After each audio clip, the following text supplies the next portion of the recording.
gente? Aqui é Erika Morgani, sejam muito bem-vindos ao meu canal. E hoje eu tô aqui pra falar do episódio 3 de The Last of Us. Então, bora lá. Meu Deus. Meu Deus! Cara, o que foi esse episódio? Assim, o que foi este episódio? Simplesmente, assim, uma obra-prima, uma obra de arte, uma coisa que me destruiu. Me destruiu completamente. E eu sei que pode vir gente falar que é exagero, que eu sou muito emocionada, mas se tratando da forma como esse episódio aconteceu, sou mesmo, e muita gente também ficou. Então, aguardando aqui a tropa dos que ficaram emocionados com o episódio 3 de The Last of Us. Deixa aqui nos comentários se você ficou também. Mas bora lá, né? Antes da gente entrar no tópico sensível deste episódio, vamos começar bem do comecinho ali, né? Joel e Ellie seguindo o caminho agora, né? Infelizmente, Tess... aqui já não está entre nós, mas os nossos dois protagonistas seguem juntos e cada vez mais a gente compreende um pouco dessa dualidade de personalidade dos dois ali, ambos se provocando, né? Cada vez mais o Joel fica resistente, ele tem uma visão completamente racional e de carga e missão sobre a Ellie, e a Ellie, apesar dela entender também que de fato essa é a relação deles, ela é aquela pessoa curiosa, deslumbrada, né? Aquela típica criança que pergunta por quê de qualquer coisa, né? Várias e várias perguntas e simplesmente eu calo a boca. Mas tudo bem, é o jeitinho dela. E seguindo o episódio, eles acham uma espécie de loja de conveniência ali, né? E o Joel acaba procurando arma pra ver se tem alguma coisa. E a Ellie também tem o seu lado exploradora, né? Então ela vai atrás. E assim, quando eu vejo que essa menina tá sozinha e ela acha um porão, eu só fiquei, bicho, não. Pelo amor de Deus, não entra sozinha. Ellie, não entra. E ela entra, cara. Que ódio dessa pessoa, porque simplesmente assim, era só ficar de boa, esperar, mas ela queria procurar alguma coisa, né? Se ela achava alguma coisa pra ela roubar, enfim. E aí ela entra, aí tá aquele breu, aquele escuro. A primeira coisa que eu implorei pra ela é pelo menos ela ligar a lanterna e ver se tem alguma coisa lá dentro. Ela ligou, mas aí a gênia entra lá dentro sozinha. Eu já pensei que o caos ia acontecer a partir dali, que eu falei, nossa, vai dar merda. E aí, você começa a ouvir uns barulhos meio estranhos, eu já fiquei, a câmera começa a fechar demais, você já fica, de novo. Eis que tem um infectado, mas, pelo menos, ele tá soterrado de pedras. Então, assim, a coisa lógica a se fazer quando você vê uma situação dessa é você sair dali, corre, se manda, chama o Joel, ele tá armado, ele mata o bicho. Mas não, a coisinha bonitinha foi lá ver, né? Ele ficou lá, né, meio estudando, encarando aquele bicho de perto. Aliás, né, aquele bicho, aquele infectado. Que maquiagem boa, né, cara? Tá surreal, assim. Todas as maquiagens dos infectados até agora, assim, tá uma obra-prima. Depois eu descobri que é o mesmo cara responsável ali por fazer o Vecna do Stranger Things, por fazer o Rei da Noite ali do Game of Thrones. Então, assim, o cara é mestre e é incrível. E eu acho bom que, assim, nem todos os infectados têm um padrão. Então, cada um ali tem uma particularidade, uma forma que o fungo tá se manifestando. E ó, lindo. Feio e lindo. Enfim, continuando. Aí ela fica aproximando, estudando, e eu falei, bicho, esse bicho vai te morder. Sai daí, Ellie. E ela não saiu, mas eis que ela me impressionou, porque a bichinha meteu o louco, corajosa, pegou o canivete dela e pá, matou a criatura, aí começou a sair aquelas coisas do fungo. Aí eu fiquei, nossa, mas ganhou meu respeito essa Ellie aí, hein? Porra! Eu não tancaria. Eu, no lugar dela, já tinha corrido faz tempo. Na verdade, assim, no lugar dela, eu não teria nem entrado no porão. Mas já que ela entrou, pelo menos eu já iria correr. Ela não, ela tancou de frente, matou o bicho. E o Joel sem saber de nada. Menina corajosa essa, hein? Então, eles seguem caminho, né? Ela pegou ali um absorvente interno, porque a gente sabe da importância disso, né? Então, a menina já tem um kit pra ela aí. Enfim, os dois seguem caminho. E aí começam mais informações. E, aliás, ó, a teoria dos fãs estava corretíssima. Porque temos informações fundamentais de como o fungo do Cordyceps acabou meio que se espalhando ali. E sim, meus amigos, tinha a ver com farinha. Ele adicionou ali açúcar também, mas a galera toda tava falando sobre a questão da farinha. Realmente o fungo se espalha assim, e é muito bom como tudo isso é interligado, os diálogos, com coisas desde o primeiro episódio, né? Muita gente se ligou sobre a questão da farinha, sobre o Joel e a Sarah não terem comido panquecas no café da manhã, eles não terem assentado os biscoitos do vizinho, o Joel não ter comprado o bolo de aniversário porque ele esqueceu. Basicamente foi uma roleta russa ali que eles deram muita sorte de acabar não consumindo. Então, isso é resgatado novamente e o Joel realmente lembra das panquecas, né? Então, são memórias muito delicadas que ele guarda. E maravilha, gente. Informações, assim, a teoria dos fãs tá no patamar. Tá certinho. Os fãs acertaram.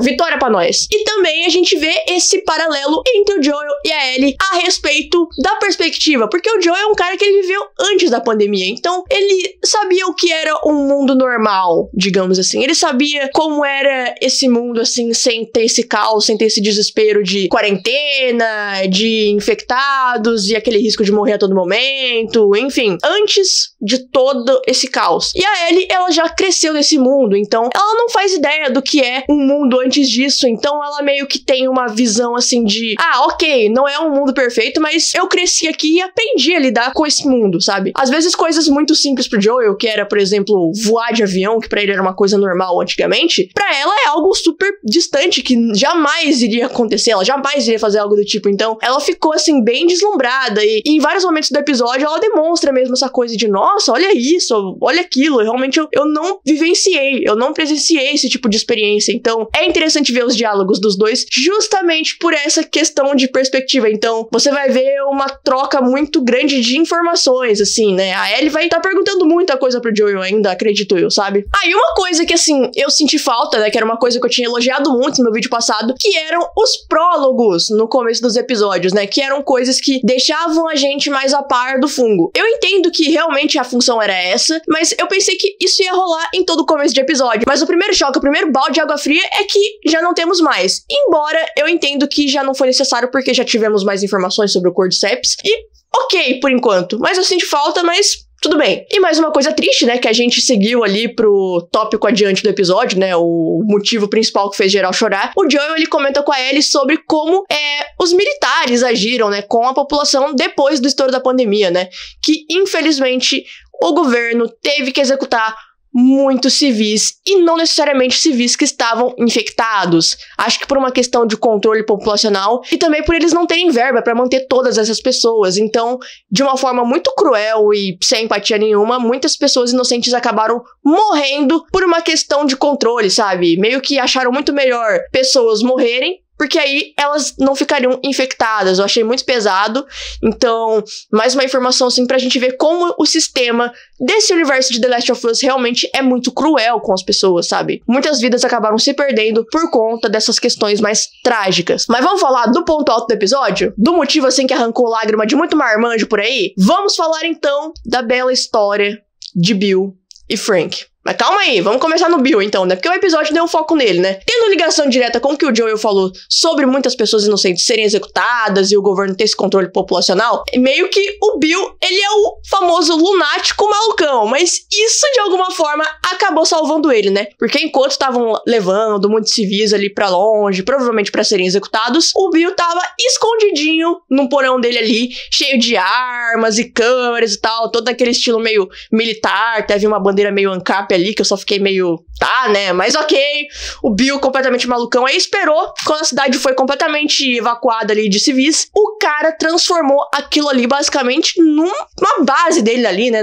a cidade virou a casa dele, ele meio que restringiu, colocou cerca pra todo lado, armadilha pra todo lado, o famoso ninguém entra, ninguém sai, e, né, ele tinha um estoque muito grande de comida, bebida, vinho, né, dá pra ver que ele é um cara que ele ama muitos vinhos, né, o famoso fino, senhores, muito legal você ver, assim, que ele é um cara que ele já me pegou ali pelo carisma, né? Pela esperteza, né? Porque apesar dele ser malucão, ele é um malucão, mas gênio, né? Genial, assim. A forma que ele encontrou pra sobreviver na pandemia. Mas agora, vamos falar então do outro lado dessa história, né? Que é o rapaz Frank, né? O Frank, que tava perdido, como muitas pessoas deste mundo, tava ali procurando comida e abrigo e acabou caindo na armadilha do Bill, né? E o Bill já ficou meio alerta, né? De pensar que poderia ser algum problema pra ele. Completamente normal, né? Basicamente o universo que a gente mata pra sobreviver. Então ele ficou com todo todos os pés atrás com o Frank, com toda razão. Eu também ficaria com muito medo de, assim, putz, mano, a que momento você vai tentar me matar e fazer alguma merda? Eu pensaria assim, né? Não sei vocês. Então ficou aquela conversa, aquele diálogo do Bill armado, desconfiado, e o Frank tentando falar que não, ele não fornecia perigo nenhum, né? Teve até aquela brincadeira sobre ele não saber mentir. Então, meio que o Bill acabou cedendo e falando, não, tudo bem, eu vou te dar, então, comida e você segue teu rumo, segue teu caminho. E aí a gente tem esse desenvolvimento dos dois, né? Como a energia dos dois acaba meio que batendo, sabe? De certa forma. Dá um match ali. Então ali você vê que o Frank já toma banho, se instala, curte muito a comida que o Bill faz, vê que é um homem entendedor de vinhos, fica completamente fascinado. Apesar do Bill estar resistente e desconfiado, ele vê que o Frank realmente é um cara que tava muito mais deslumbrado, né? E ele fica feliz do Frank tá se alimentando, porque realmente ele tava com fome, ele tava 2 dias sem comer. Vai rolando aquela afinidade. Aí depois o Frank vai pro piano, começa a tocar, mas aí o Bill fica tipo, porra, mano, para de tocar, que você toca muito mal, deixa eu tocar aqui, e fica aquele clima emocionante. E aí quando eu vi, assim, a cena dos dois no piano, eu só fiquei meio assim... Acho que eu senti um clima, hein? Lembrando que eu não joguei o jogo, então eu não conheci os personagens, eu não fazia ideia, tá? Então pra mim foi uma surpresa, mas assim que eu vi a cena do piano, eu só fiquei meio tipo... Então acabou surgindo um clima ali e rolou um beijão, né? Super apaixonado, super romântico, né? O Bill, que ele era um cara completamente solitário e resistente, acabou, de alguma forma, abrindo seu coração ali pro estranho Frank, mas que ele se sentiu seguro. Então ali seguiu, né? Os dois ali todos juntos, pá, né? Tomou banho, eu só fiquei, eita nós, eita que é hoje, hoje tem. Mas aí, né, o Bill todo tímido, falando que nunca tinha se relacionado com outro homem antes, e o Frank super delicado, romântico, e né, ele fez até uma brincadeira falando, ai, pô, eu não tô me prostituindo não, mas assim, já que é pra rolar aqui entre a gente, eu gostaria de ficar. O que eu acho justo é aquilo que eu falei, ele realmente ficou interessado, não tava na intenção de se prostituir, mas também se fosse nessa intenção, nesse mundo que eles estão, é até lucro, mas realmente tinha sentimento genuíno ali, e aí, bicho, você já está completamente rendido por esse casal, porque vai mostrando a passagem de anos deles dois ali, juntos, tendo uma vida juntos, construindo aquela vida, aquela casa naquela cidade, e assim, a personalidade dos dois a todo momento se contrapondo, enquanto o Bill é um cara mais desconfiado e resistente, o Frank é um cara que ele tenta ver um lado bom da vida, sabe? Aquele lance do jardim que, aliás, foi uma informação que não foi em vão, já falo um pouco dela daqui a pouco, e super fofo, sabe? A união, eu fico completamente rendida. Eu só fiquei tipo, ai meu Deus, mano, eu quero que vocês me adotem. Me adotem, por favor, vocês são muito fofos. Que causazão da porra, velho. E aí, assim, vai passando os anos e cada vez, assim, você vai se envolvendo, cara. Eu não conheço esses personagens, eu tô completamente rendida, cara. Rendida. E, né, pra ter uma ligação diretamente com a série, a gente vê que, em um momento, o Frank fala que ele quer receber amigos na casa dele. O Bill fica meio desconfiado, mas o Frank insiste, falando, não, pô, são pessoas legais que eu converso pelo rádio. E aí, eis que a gente vê esse encontro de amigos. E vemos Joel e Tess, né? Mais jovens, mas olha os dois ali, né? A Tess daquele jeito super maravilhosa dela, né? Comunicativa, legal. E o Joel já resistente. Pra gente ver que realmente é uma coisa que o Joel já levou desde o tombo de ter perdido a Sarah. Ele tá ali, né? Resistente, meio sério, né? E o Bill, assim, né? Quando eu vi ele com a arma em cima da mesa, eu achei muito engraçado, porque claramente é uma pessoa desconfiada. E aí, né? O Frank até saíram pra dar um rolê, né, conversar, miguxos, né, completamente da fofoca, enquanto os dois carrancudos ficam lá, né. Então acaba meio que tendo essa relação ali, e o Joel falando sobre poder fornecer coisas pra ele, né, pra cerca, pra se proteger, né, o tal qual contrabandista tá em ação. Então a relação vai se formando. E aí, mais anos se passam, tem a cena do tiro que eu simplesmente fiquei desesperada, né, porque no diálogo entre o Bill e o Joel acaba até explicando, falando que o problema maior talvez não seriam nem os infectados que ele conseguiria manter, mas uma hora ou outra poderiam vir civis mesmo pra tentar invadir o lugar, saquear tudo, enfim, então que seria melhor ter essa cautela. Então, né, com a passagem dos anos acontece que no meio da madrugada os civis realmente tentam invadir, então começa aquela troca de tiro. Aliás, eu já começo a ficar desesperada porque eu já tava imaginando o pior, entendeu? E aí, assim, o Frank acorda sozinho, eu já fiquei, meu Deus, cadê o Bill? Onde tá o Bill? onde tá esse homem? E aí ele tá lá, no meio da rua, trocando tiro com um monte de gente. Eu falei, Bill, pelo amor de Deus, sai da rua, meu irmão. Sai da rua. E ele não querendo sair, o Frank tentando tirar ele de lá. E assim, aquele desespero que você fica sem saber o que fazer. Mas aí o Frank consegue tirar o Bill do meio da rua, né? Só que, né, infelizmente, Bill foi baleado. E aí eu também já comecei a ficar triste, desesperada, pensando no pior. Eu já tava pensando no pior, assim, há muito tempo. Porque eu falei, bicho, não é possível que vão fazer esse casal tão fofo, tão maravilhoso, que conquista você com pouco tempo, você fez por muito tempo. Já tava esperando mesmo a desgraça. E aí tem um corte, e aí você fica na dúvida de saber se o Bill morreu, se o Bill vai ficar muito mal. E eis que tem esse mini plot que, na verdade, o Bill se recuperou, mas quem já tava muito debilitado de saúde era o Frank, daí ele já tava na cadeira de rodas, já tinham passado muitos anos, assim, né? Agora, na passagem de tempo, eles já estão no ano de 2023, né? Já bem velhinhos, mas assim, você vê a fofura que é, o cuidado que o Bill tem com o Frank, a forma que eles estão ali, tipo, gente, é um amor tão puro, tão verdadeiro, tão delicado, que assim, você fica completamente rendido nessa história de amor, cara. É impossível você não ficar rendido nessa história de amor. É um negócio, assim, de doido, de tão maravilhoso, tão fofo, tão respeitoso que é, sabe? Incrível, sabe? Incrível, assim, sentimento total. Esperava ver porradaria de zumbi, gente desmembrada, não sei o que. Estou esperando uma depressão de um casal lindo, maravilhoso, que, assim, tu se derrete assistindo. Aí continua, então, né, com o Frank já debilitado de saúde, ele meio que ele já tá entendendo que os dias dele já deram, entendeu? Que, assim, o tempo dele ali já tá por acabar. E ele meio que não queria um fim trágico. Eu entendo que, infelizmente, por ser morte, independente da forma que acontece, é de um jeito trágico, mas meio que o Frank, ele teve essa coisa de se conformar e entender que, realmente, tudo que ele tinha pra viver, ele já viveu, e que era o tempo dele. Então, ele meio que pediu pro Bill ali, tentou convencer ele a falar, olha, respeita a minha vontade, eu quero partir, então tem um lance ali, de dar remédios pra ele não morrer de uma forma sofrida, que ele quer partir de um jeito bom, ele se conforma falando, não, hoje vai ser meu último dia mesmo, entendeu? Então ali, mais uma sequência extremamente fofíssima, porque ele pede coisas sobre ser um momento dos dois ali, sabe? Sobre eles se casarem, tipo,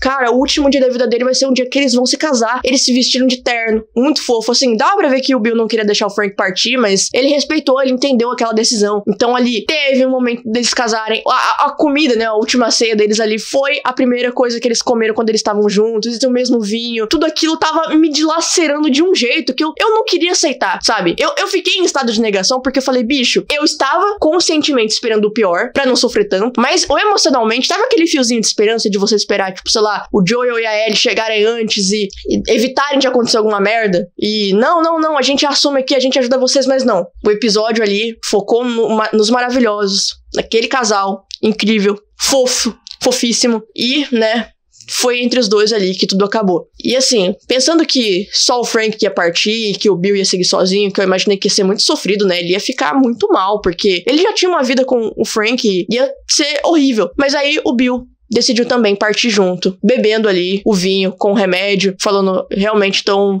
eu vou junto com você, sabe? Eu não quero ir sozinho. Me remeteu até uma analogia, né? A Romeu e Julieta, né? Maldito William Shakespeare, canalha! Eu te odeio por ter criado uma história de amor tão poderosa, tão trágica, porque agora as pessoas ficam utilizando isso, entendeu? Porque eu acho que o Bill não suportaria viver sem o Frank, né? Seria doloroso demais pra ele. Então ele preferiu partir junto. Eles beberam ali o vinho com o remédio pra acabar matando eles. Eles subiram pro quarto pra cima, dormiram e nunca mais acordaram. Foi trágico, foi triste. Me destruiu. HBO, você é canalha por fazer um negócio desse comigo. Canalha, porque não dá pra aceitar, cara. Não dá pra aceitar que vocês fizeram um casal tão maravilhoso, tão fofo, pra me destruir desse jeito.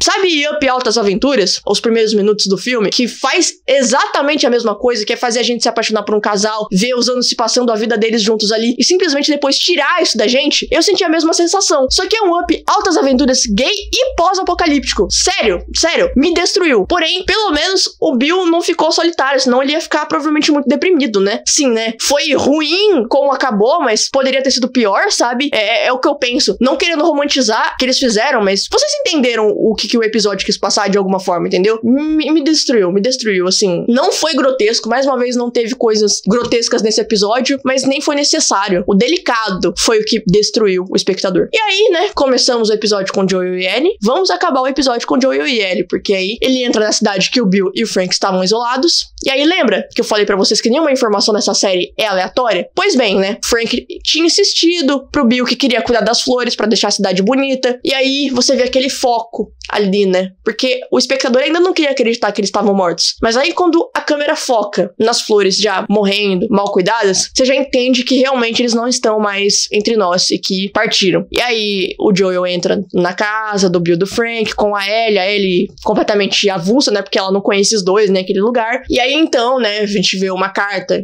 ali, deixada, a casa já tava toda cheia de poeira, a porta trancada. E aí eles deixam a carta explicando sobre realmente terem partido, sobre a janela tá aberta pra não ficar aquele cheiro de cadáver, enfim. E todo o lance sobre como o Bill não suportava o Joel, mas respeitava e achava ele uma pessoa importante. E falou realmente uma reflexão sobre a vida, né? Sobre antes ele tá até feliz com aquele lance da pandemia, porque ele não gostava das pessoas, ele preferia a solidão, ele preferia estar ali só com ele. Mas que quando ele conheceu o Frank, ele viu que aquilo se tornou o propósito dele, sabe? Proteger o Frank, cuidar dele. E aí, na carta, ele diz que agora é o momento do Joel fazer a mesma coisa com a Tess.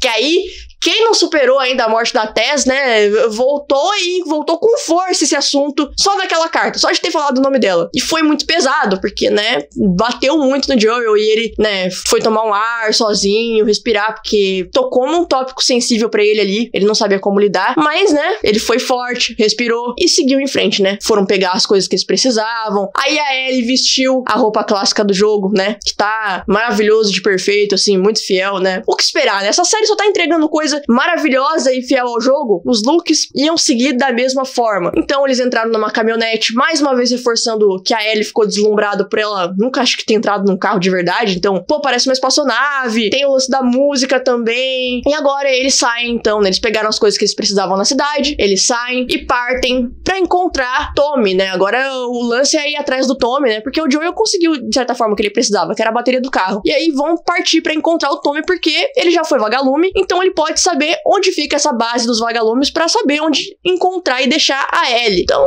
termina isso, né? O episódio dessa coisa de união e talvez tenha batido no Joel de uma forma diferente dele entender que ele não pôde cuidar da Tess, mas sim, ele pôde cuidar da Ellie. No geral, foi um episódio que me destruiu, porque assim, eu vi muitas pessoas de fato comentando que esse era um dos melhores episódios da temporada, né? Quem teve acesso a assistir os episódios antes do pessoal, e realmente eu entendi o porquê, sabe? Porque foi um episódio que não foi necessariamente sobre só os protagonistas, sabe? Pegaram dois personagens que nunca mais vão aparecer, só apareceram nesse episódio, mas destruiu. Foi um curta-metragem dentro desse episódio, sobre uma história de amor muito bonita, muito poética, de um jeito contado de uma forma muito delicada. A forma que decidiram pôr um fim a esse casal não foi uma forma agressiva, sabe? Você ficou triste, você não queria ver eles partindo, mas você entende que o que eles tinham que fazer, eles já fizeram. Eles meio que cumpriram o papel deles naquele mundo, então era só ter um fim e acabar com aquilo. E, de alguma forma, aquilo depois bateu no reflexo dos protagonistas e entender que, pra sobreviver num mundo desse, cuidar um do outro também pode ser um ponto positivo, sabe? Então, assim,